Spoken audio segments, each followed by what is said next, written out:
Fala pessoal, tudo bem com vocês? Eu sou o professor Augusto César Ferreira, professor de filosofia aqui da UniCV, e hoje nós iremos falar um pouco sobre filosofia e questões de gênero.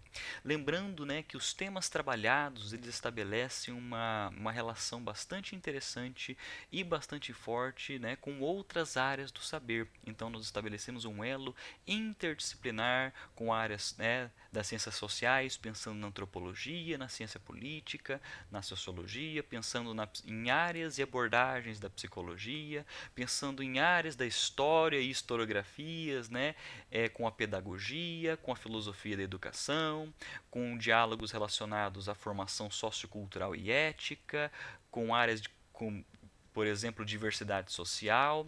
E hoje nós iremos, especificar alguns autores que tocam diretamente, que são de áreas, áreas diferentes. Nós temos aqui o Stuart Hall, um autor que a gente está retomando aqui nessa aula, que nós falamos na aula sobre questões étnico-raciais, e algumas concepções que nós trabalhamos lá na nossa aula sobre questões étnico-raciais estão sendo retomadas aqui para entender, a passagem, ou melhor, as definições de sujeito na tradição da filosofia, na tradição do pensamento, e como que isso se relaciona com movimentos filosóficos, movimentos intelectuais, como o existencialismo.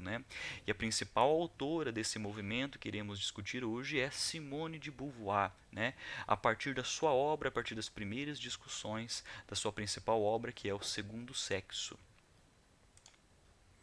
Então, para estabelecer um contato, um elo mais forte também com as aulas que nós tivemos com discussões étnico-raciais, aqui nessa aula de filosofia e questões de gênero, a gente estaremos também dialogando com fenômenos, e situações que podem ser associadas, ao racismo, à intolerância, à opressão, à violência, à misoginia, à intolerância com a comunidade LGBTQ+, porque são questões urgentes e importantes a serem, debatidas no âmbito público, no âmbito educacional, e aqui não será diferente. Nós iremos discutir, como que essa concepção, como que a formação cultural, denota uma linha de pensamento que faz a gente encontrar elementos como racismo, como a misoginia, como a intolerância religiosa, por exemplo, e especificamente aqui nós iremos, falar sobre questões relacionadas ao patriarcado, relacionadas ao machismo, relacionadas à misoginia,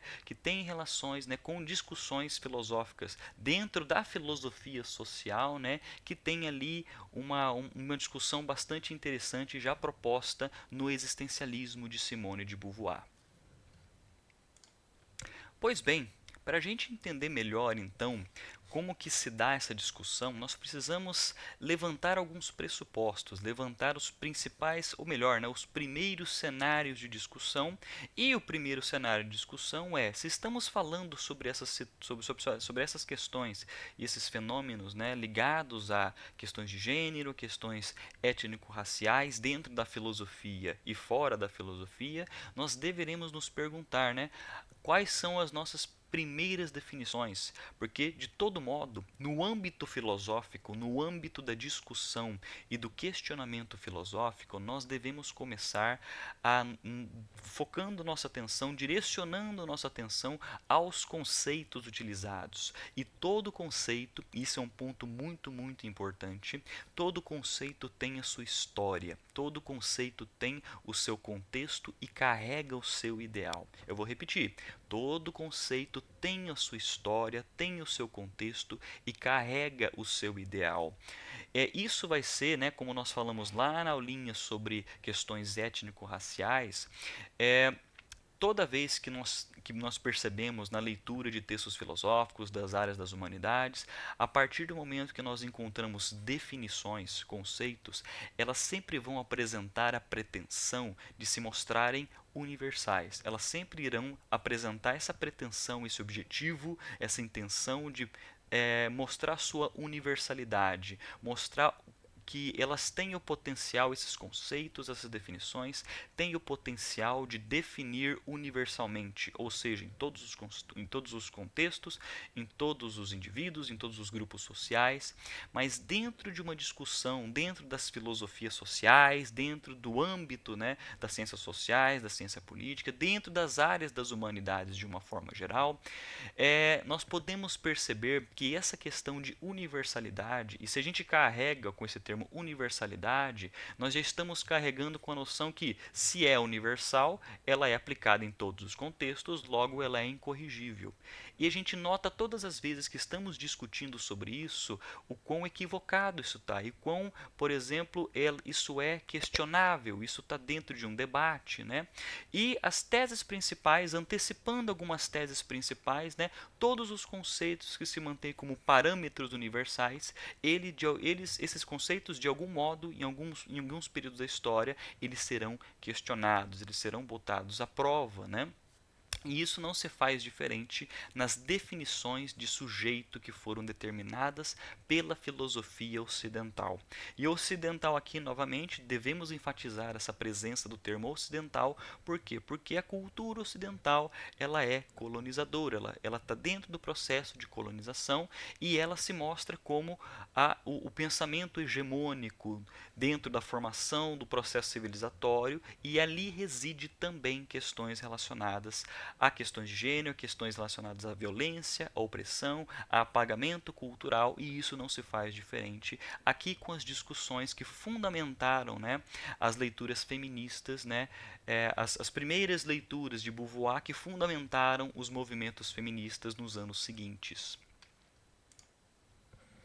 Então, vale a pena relembrar todo conceito, toda definição utilizada dentro do âmbito do questionamento e discussão filosófica, ela tem que mostrar essas nuances e essas diferenças, né? Muitas vezes nós utilizamos palavras, né, como liberdade, autonomia, o feminino, o masculino, o sujeito, a essência, no senso comum. Nós utilizamos essas palavras muitas vezes no senso comum, mas uma coisa que a gente tem que prestar muita atenção é que dentro do senso comum, né, essas palavras podem estar, elas podem, né, como muitas vezes elas entram no âmbito de ambiguidade, no âmbito de contradição, às vezes elas carregam, né, concepções que no fim das contas não traduzem muito bem essas nuances, essas diferenças, né? Então sempre a análise conceitual e das definições são muito importantes para a gente entender a história por trás do conceito da definição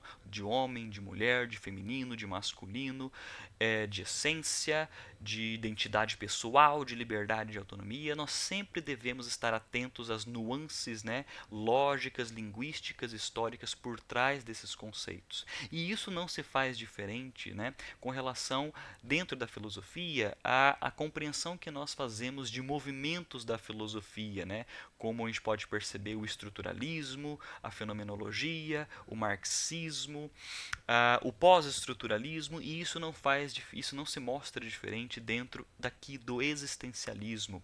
Quais são as principais características desse movimento? Por que ele traz essa discussão? Da onde que ele parte para poder chegar, né, a discutir questões étnico-raciais e questões de gênero, né? Nós temos um autor bastante importante, né, que relaciona o existencialismo com questões étnico-raciais, que é o Frantz Fanon, e dentro dessas discussões que fundamentaram os movimentos feministas nos anos seguintes, nós temos a Simone de Beauvoir, que ela, com a sua formação existencialista, dialoga essa questão de gênero, e tem uma palavrinha aqui que nós iremos enfatizar dentro dessa discussão, que é a noção de essência, da onde que ela veio e como que ela vai se alterar de acordo com a história da filosofia. Pois bem, então retomando, né, o nosso autor lá das discussões étnico-raciais, do Stuart Hall, nós estamos diante novamente de definições de sujeito. E se nós lembrarmos, né, sobre essa discussão conceitual, o conceito de sujeito, a definição do sujeito, aonde que ela surge, de onde que ela se mostra mais clara dentro, né, das definições filosóficas na história da filosofia. Nós aprendemos no curso de filosofia, né, que o sujeito, a definição mais clara de sujeito, ela surge ali no período moderno, século XVII, né? E estamos falando de René Descartes. Ele comumente é considerado como o pai do sujeito, o pai da subjetividade, né?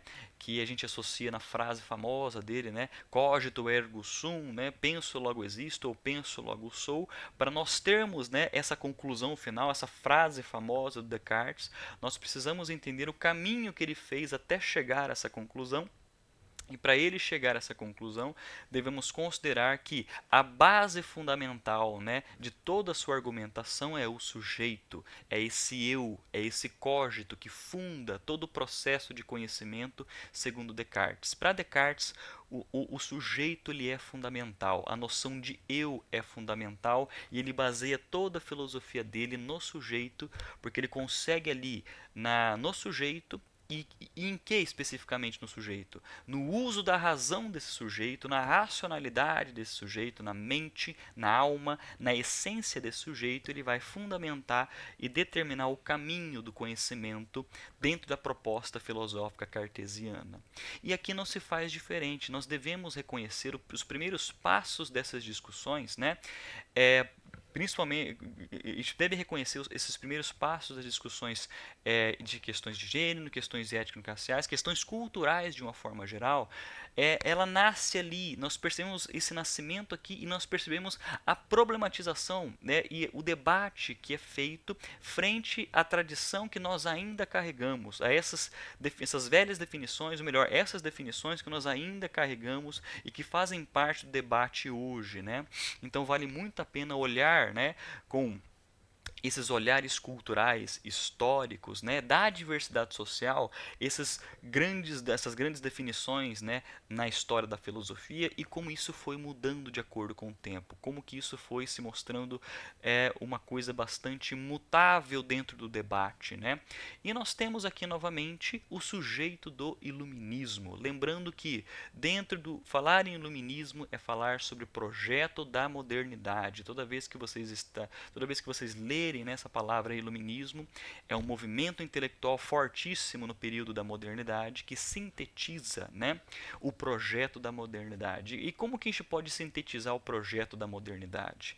Primeiro, é um distanciamento do pensamento religioso, da fé que influencia o ambiente intelectual político, e você afirma, segundo ponto, você afirma a razão como o principal instrumento, a principal condição para o progresso e para o avanço da humanidade, né?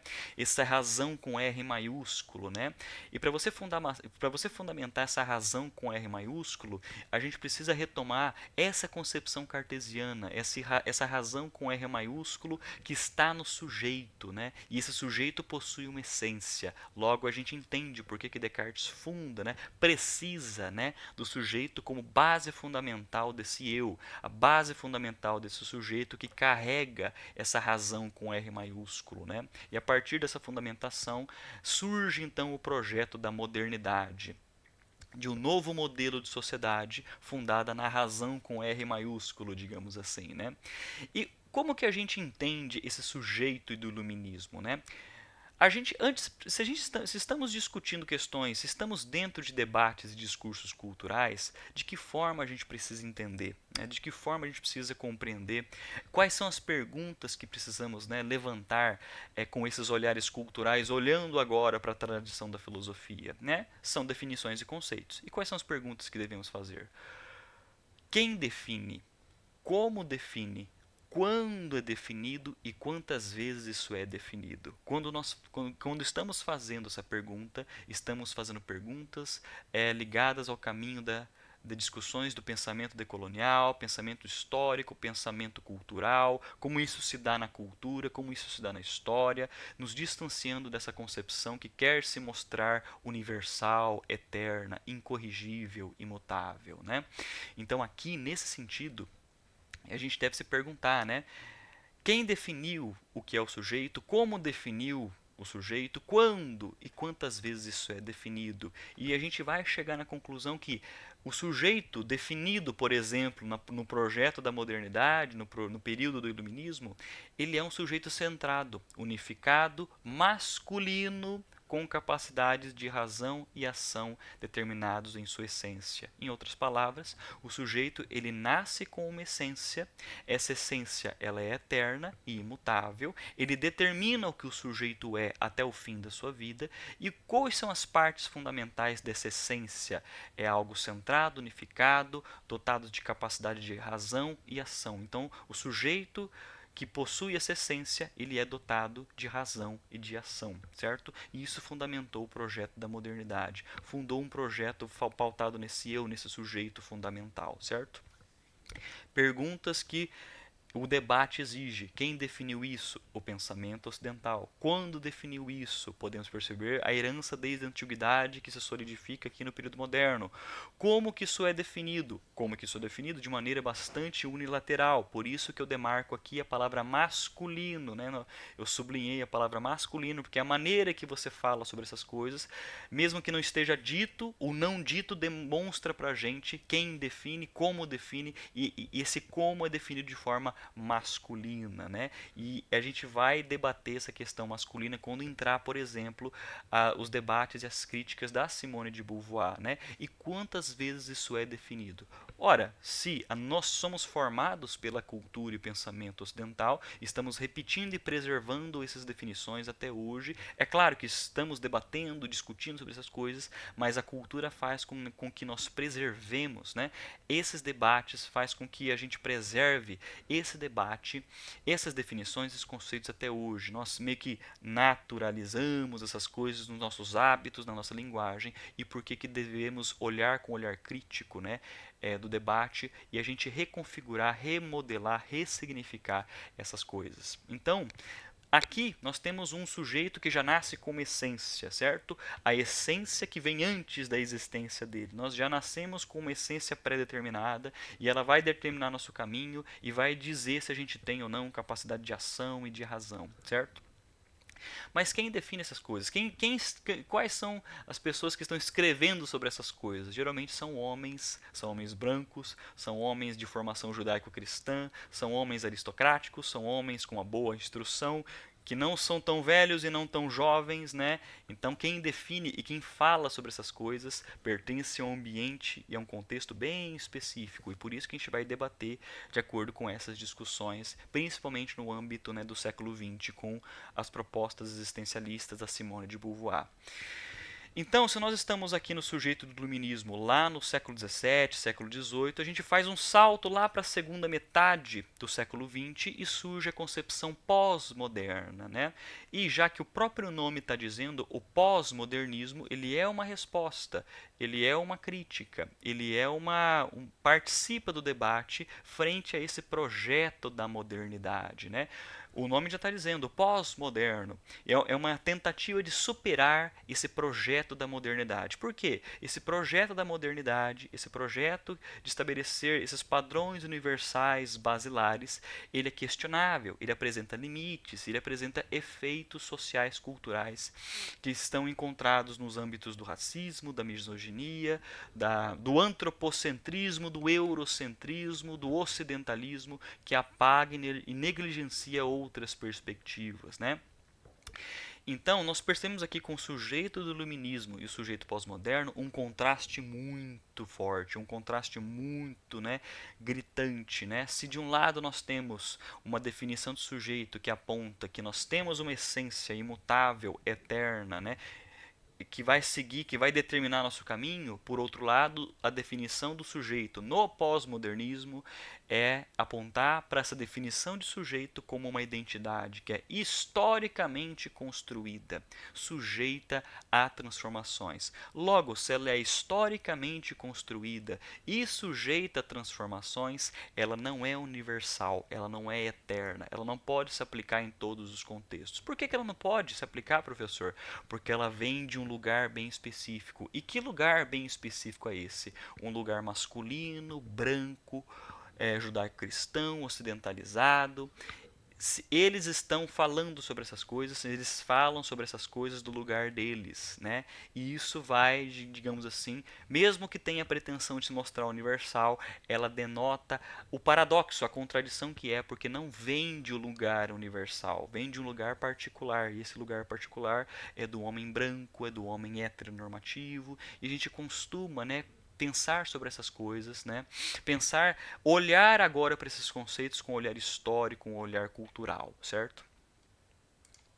Então, para fechar esses primeiros conceitos que estamos vendo aqui, o sujeito do iluminismo, essa definição de sujeito no iluminismo se diferencia radicalmente da definição de sujeito pós-moderno, né? Se de um lado o sujeito já nasce como essência, né? Por outro lado, essa essência do sujeito ela é construída. Vou repetir com esse conceito que vai ser questionado ali no existencialismo, né? Uma definição, né, nos mostra que o sujeito já nasce com uma essência, certo? O outro mostra pra gente que essa essência ela é construída. Construída pelo quê? Pela história, pela cultura.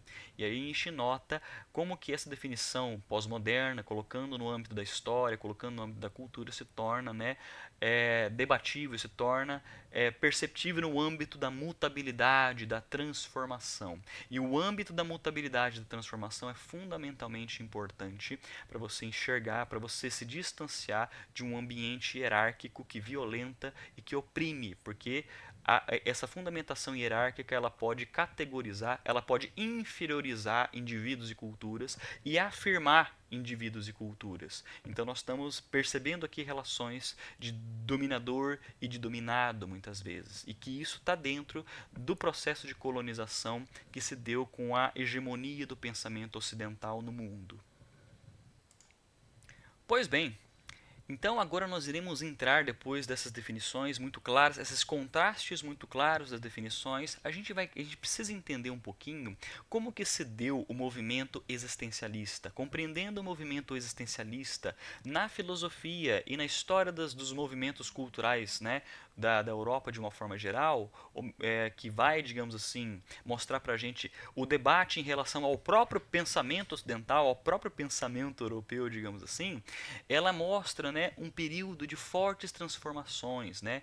Estamos lidando, né, estamos diante de um movimento que é muito forte, que se mostra muito sólido ali durante a Segunda Guerra Mundial e um pouco depois da Segunda Guerra Mundial. Então estamos lidando, né, com um movimento filosófico, um movimento intelectual, fruto da Segunda Guerra Mundial e fruto dos principais acontecimentos do século XX, que a gente pode falar, pode pensar, né, num pré-existencialismo ali no século XIX, mas aqui no século XX, depois da primeira e da segunda, das guerras mundiais de uma forma geral, ela se mostra mais forte. E como que esse movimento ele dialoga com outros movimentos intelectuais, como a psicanálise, como o marxismo, né? Como que o existencialismo vai, consequentemente, é, ceder o seu espaço na influência filosófica francesa, especificamente pelo estruturalismo. Então entrariam em figuras como Michel Foucault, como o Gilles Deleuze. Então a gente pode perceber aqui um forte movimento que não só está presente na filosofia, isso é muito importante que vocês entendam, que quando nós estamos falando de existencialismo, ele não está exclusivamente no âmbito da filosofia, ele está no âmbito das ciências humanas em geral. Nós estamos lidando com um movimento muito amplo e muito plural do pensamento pelo menos da formação intelectual nesse período, né? Então nós podemos encontrar concepções, teses, premissas existencialistas tanto no âmbito da filosofia, quanto no cinema, quanto nas artes visuais, quanto na poesia, quanto na literatura, quanto no teatro, quanto nas ciências, quanto na antropologia, quanto na ciência política, quanto com seu debate psicanalítico, fenomenológico, pensando em elementos de abordagens, por exemplo, como a Gestalt. Então, ele é um movimento cujos, né, os bracinhos estendem para diversas áreas, né, para diversas áreas, né? Não é à toa, né? Ele tem uma semelhança. Muitos movimentos na história, né, das humanidades, eles tocam em diversas áreas do saber. O marxismo é outro movimento, né, que toca em diversas outras áreas do saber, certo? E o existencialismo ele dialogou muito forte com a literatura, com o cinema, com a filosofia, com as ciências sociais. E isso não vai se mostrar diferente com seus autores, né? Jean-Paul Sartre, Simone de Beauvoir, Albert Camus. Nós podemos perceber, né, os primeiros passos existencialistas ali com Martin Heidegger, mesmo que ele se negasse com todas as forças a se chamar de existencialista, né, mas a gente percebe ali em Heidegger a virada existencialista, né, que a gente pode chamar na academia. Mas vale muito a pena enfatizar que quando estamos falando de existencialismo, estamos não só falando, nós não estamos falando unicamente de um movimento da filosofia, estamos falando do movimento que dialoga com diversas áreas das humanidades e a gente entende por que a Simone de Beauvoir especificamente, ela vai tocar, ela vai trazer para o debate âmbitos sociológicos, antropológicos, né, metafísicos muitas vezes, literários muitas vezes, para debater essas definições na cultura. E para a gente começar a definir, né, o existencialismo, como que ele se mostra? Nós falamos ali durante a explicação das definições de sujeito, né, em um momento dessa aula nós falamos que lá no sujeito do iluminismo, a definição de sujeito lá do período moderno, ele diz que a essência do sujeito vem antes da própria existência do sujeito. Então, a essência do sujeito já está dada antes de seu nascimento, antes que ele se materialize no mundo existencialmente, né? Com o existencialismo isso muda, certo? Mas a gente precisa entender aqui também a influência e também o peso do argumento religioso por trás disso, porque mesmo que no período moderno estivéssemos vendo ali, né, o debate e questões, o pensamento religioso ainda muito forte, ou melhor, né, o pensamento metafísico teológico muito forte, né? Mesmo que a ciência moderna estivesse ali nascendo, você falava da essência do sujeito como a alma dele, como a alma, algo, né, criado por Deus, algo criado no ambiente eterno, né, e você precisava desses elementos ainda nesse período. Já no século XX, já no século XX o cenário muda radicalmente, né? Nós temos essas perspectivas mais ateístas, no qual você já não tem Deus como determinante, você já não tem mais a alma como determinante, e o existencialismo ele vai nessa direção, certo? Mas, professor, não há movimentos como o existencialismo cristão? Sim, existem, né? Mas nós conseguimos perceber uma força bastante, né? Um elemento bastante forte ali no existencialismo, que é esse debate onde não há, né, essas concepções divinas sobrenaturais que determinam o homem, a existência do homem no mundo. Logo, qual é essa condição mais fundamental? É a sua existência. É a sua existência. Logo, nós podemos perceber uma inversão, né, que Sartre vai apresentar. Se lá no período da filosofia moderna a essência ela vinha antes, já estava determinada antes da existência, agora nós percebemos uma inversão. Qual é a condição mais fundamental agora, no século XX, no existencialismo? O que vem primeiro é minha existência. A existência precede a essência. E o que você está dizendo ao mesmo tempo com essa frase? Você está dizendo que não há uma essência eterna dada a você, imutável, incorrigível, que vai te determinar para o resto da vida. Não. Primeiramente você existe no mundo. E a essência, professor, onde que entra a sua essência? A essência ela é construída, escolhida pelo sujeito, dentro, né, do existencialismo. Então a existência precede a essência. Mas como que a essência se dá nesse contexto existencialista, professor? Se dá na liberdade, na autonomia do sujeito. Ele vai eleger a própria essência, certo?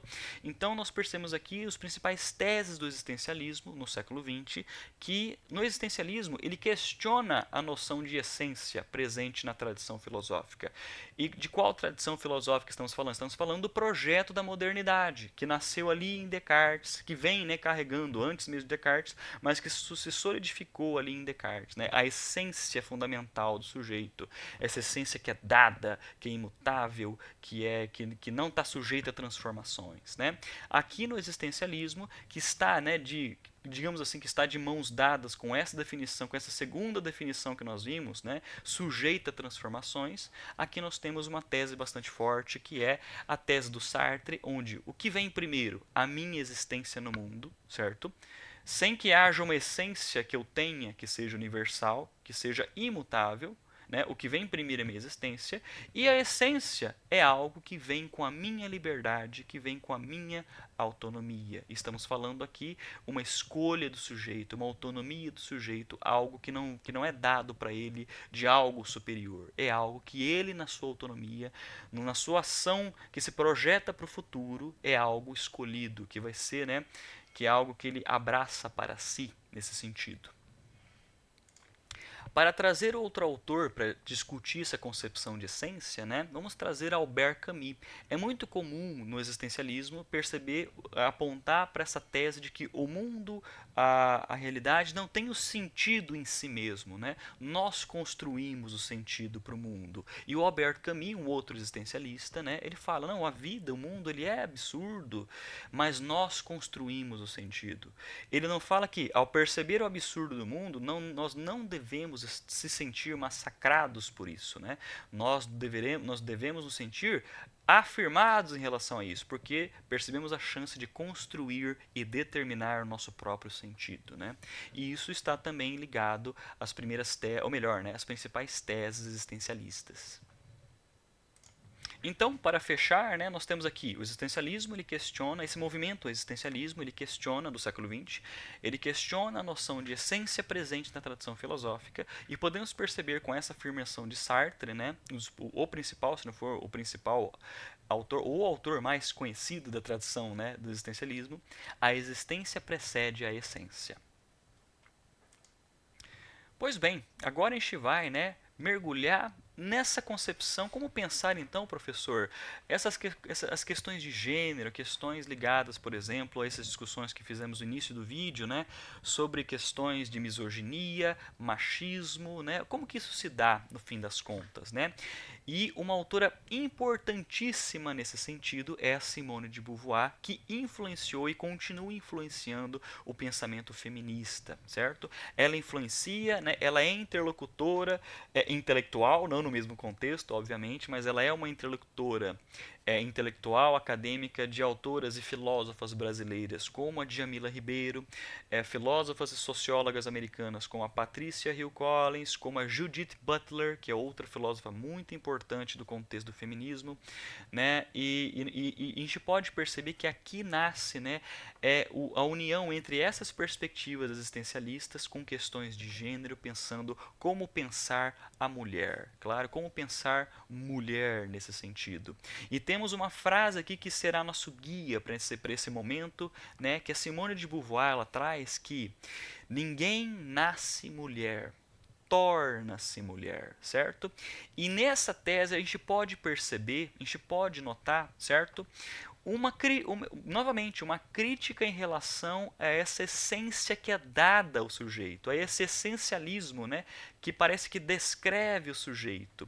Porque quando a Simone... Da onde que vem essa frase, né, que a Simone de Beauvoir traz? Ninguém nasce mulher, torna-se mulher.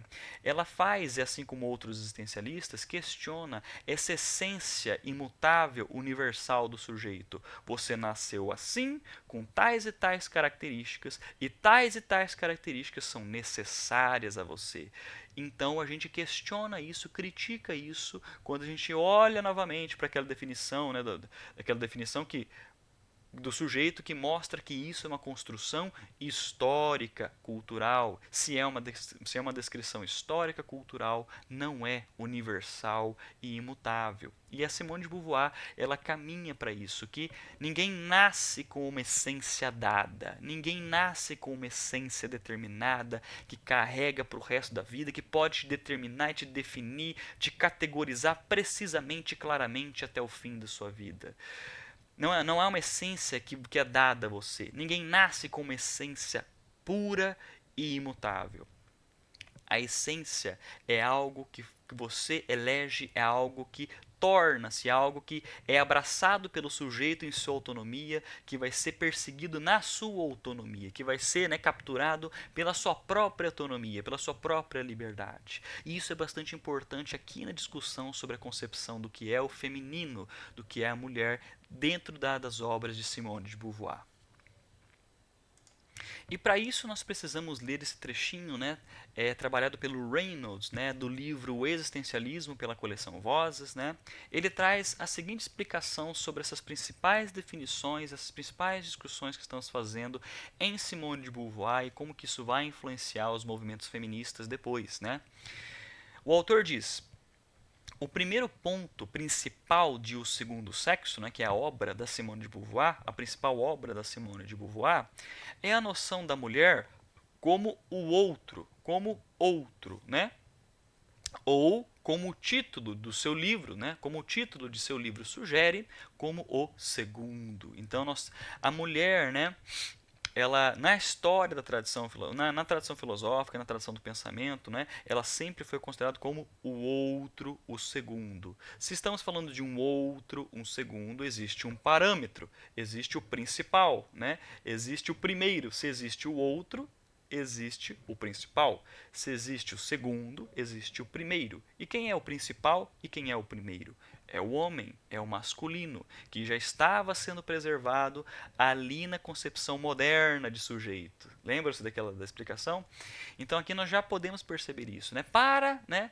Para Beauvoir, os homens historicamente assumiram a posição de sujeito e as mulheres têm sido designadas como o que é diferente do sujeito. Em outras palavras, o homem é a norma e a mulher está fora da norma.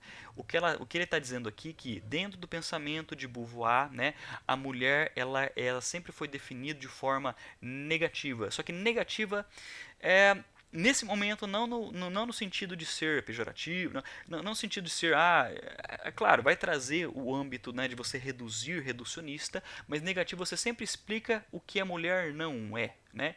Você sempre explicou o que o homem é, mas para você entender a mulher no pensamento ocidental, né, nessa tradição, você sempre optaram por explicar o que a mulher não é. Então, o que é a mulher? É o não homem. Logo, é o não sujeito. Então, esse trecho aqui é muitíssimo importante para a gente entender que na história do pensamento, na história da filosofia, ou melhor, na história da cultura ocidental de uma forma geral, a mulher sempre foi considerada o outro, o segundo, né? O não homem, o não sujeito. E o que está sendo enfatizado? Ela sempre se estabelece como uma medida para esse parâmetro principal, que é o homem. A medida principal é o homem e ela sempre está em relação ao homem como algo menor, como algo próximo, né? Mas sempre enfatizando o que é a base principal. E essa base principal sempre foi o masculino e o que gira em torno é o feminino, sempre em relação nunca vista de forma total, né? Isso aqui é importante. Sempre em relação ao homem, mas nunca vista como forma total, nunca vista como algo em si mesmo, sempre em relação a essa base, esse pilar que é o masculino. E essa, né, como o primeiro ponto trabalhado em O Segundo Sexo da Simone de Beauvoir, já demarca para a gente diversas discussões de como que o sujeito foi definido no pensamento ocidental, né, que vai retomar essa concepção aqui, masculino, que está sublinhada, né? Lembre-se das perguntas: quem definiu? Como definiu? Tudo isso nos aponta para essa concepção dentro dessas discussões sobre gênero, que essa definição, por mais que ela queira se mostrar universal, ela se mostra particular e carrega essa característicazinha bem particular. Quem define é alguém masculino e essa definição vai carregar uma característica masculina. E se carrega uma característica masculina, isso se torna o fator principal, o parâmetro de medição, e tudo que gira em torno é o não homem, o não sujeito. E como que isso é redutivo, como que isso é hierárquico. Então você diz, a essência fundamental é essa, e essa é a segundo tipo de essência. O outro tipo de essência que é aquele que não tem as mesmas características desse. Logo a gente nota uma concepção hierárquica, o homem e a mulher. né? Como que isso se preserva no âmbito cultural e a gente pode encontrar, a gente vê o sentido diante da presença, a constante presença, né, infelizmente, do machismo, da misoginia, né? A gente pode perceber como que isso se preservou na cultura, porque a cultura é como se fosse um solo que você aduba, que você aduba sempre da mesma forma, que está gerando sempre o mesmo tipo de fruto. Então a gente pode notar aqui como que a cultura conserva essas noções horríveis como misoginia, machismo, a partir dessa definição que hierarquiza a mulher como segundo, o outro, aquilo que está abaixo desse parâmetro superior, né? E os pontos centrais dessa discussão vão em direção a qual concepção, né? É uma crítica aos parâmetros de definição do que é o sujeito. E essa definição de sujeito carrega uma história que vem desde o período moderno que nós vimos, né? Ou melhor, que vem desde lá do início, mas que se solidifica ali no período moderno e faz com que Simone de Beauvoir e os existencialistas questionem esse projeto da modernidade também. Outro ponto central aqui é como que essa definição, né, a mulher como segundo do homem, que está abaixo do homem, é uma definição essencialista também, que diz que a essência da mulher é essa, logo ela tem que é necessário que ela passe por tal e tal e tal e tal situação, certo? E isso reduz a autonomia e a liberdade da mulher. Isso reduz a autonomia e a liberdade da mulher para eleger os seus próprios projetos. Nesse sentido, é muito comum que nós ouvimos no senso, né, no senso comum, que a mulher tem uma essência, a mulher tem um lugar que ela ocupa, um lugar bem específico, e ela não pode ocupar outro lugar além desse. O caminho que ela arruma é somente esse, né? Porque a essência dela é esse. E como que isso é redutivo, como que isso massacra a autonomia e a liberdade, né, da mulher. E você percebe isso, né, quando você olha para concepções que reduzem a autonomia, né? Quando você diz que a mulher possui uma essência e dentro dessa essência ela deve passar necessariamente pela experiência de ser mãe, pela experiência de ser esposa, e como que isso é redutivo, como que isso interfere e limita o âmbito de autonomia e liberdade da escolha da mulher como sujeito autêntico, dona de si dentro do mundo, né? Então, nós percebemos, né, essa definição essencialista dentro das justificativas culturais, né, de opressão e sujeição. Você justifica que a essência da mulher, né, é inferior à do homem e logo você justifica ela estar nesse ambiente de opressão e de sujeição. Como que isso é, né? Isso é politicamente debatível, como que isso deve ser evitado e questionado constantemente para evitar a violência constante que existe no âmbito, né, da violência doméstica, da violência da mulher que ela sofre constantemente. Então nós percebemos, né, a afirmação da liberdade e da autonomia, se estamos discutindo e questionando essa concepção essencialista, estamos, né, tentando nos distanciar dessa concepção que quer, né, demarcar uma essência definitiva ao sujeito, e a gente se esquece que quando estamos procurando uma essência definitiva ao sujeito, muitas vezes estamos reduzindo ele, eliminando a autonomia, a liberdade, a possibilidade de escolha e de transformação a partir dessa coisa, né? A partir dessa definição limítrofe e limitada, né? Pois bem, essas foram as discussões muito importantes, né, do pensamento de Simone de Beauvoir, como que isso vai influenciar o movimento feminista nos períodos seguintes, né, e como que estamos aqui dialogando a filosofia e questões de gênero, que é algo que está dentro das discussões de diversidade social, assim como questões étnico-raciais, e como que isso é muitíssimo importante e urgente para a participação do debate público-político, de que todos nós estamos vivenciando, seja no âmbito acadêmico, seja no mundo lá fora, como que isso deve ser claro e deve ser permitido o debate, o discurso constantemente em prol dessa transformação. Esses foram os conceitos e os principais argumentos da aula de hoje. Até mais.